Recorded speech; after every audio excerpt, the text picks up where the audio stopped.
জীবনের সবচেয়ে নিশ্চিত সত্য মৃত্যু। কিন্তু কখনো ভেবেছেন কি মৃত্যুর সময় একজন মানুষ কি অনুভব করে?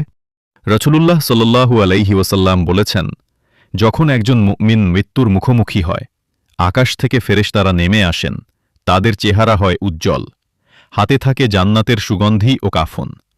তখন মালাকুল মউত বলেন, হে শান্ত আত্মা, আল্লাহর রহমত ও সন্তুষ্টির দিকে চলে এসো।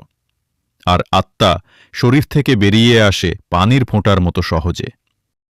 কিন্তু যখন পাপী কারো মৃত্যু ঘনিয়ে আসে, ফেরেশতারা আসেন কালো চেহারায়, কঠোর হাতে। তারা বলেন, হে নাপাক আত্মা, আল্লাহর গজব ও ক্রোধের দিকে বের হয়ে আয়। তখন আত্মা ছটফট করে, কষ্টে বের হয়। মৃত্যুর পর প্রতিটি মৃতকে প্রতিদিন তার জান্নাত বা জাহান্নামের আবাসস্থল দেখানো হয়। এই দুনিয়ার জীবন কেবল একটি ধোঁকা। জয়ী সেই যে পারবে জাহান্নাম থেকে বাঁচতে এবং জান্নাতে পৌঁছাতে। আল্লাহ বলেছেন, প্রত্যেক প্রাণীকেই মৃত্যুর স্বাদ গ্রহণ করতে হবে। মৃত্যুর প্রস্তুতি এখনই নিতে হবে।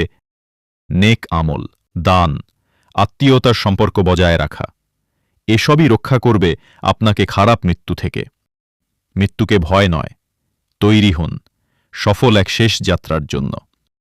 ভিডিওটি শেয়ার করুন আর কমেন্ট করে জানান মৃত্যুকে আপনি কতটা ভয় পান।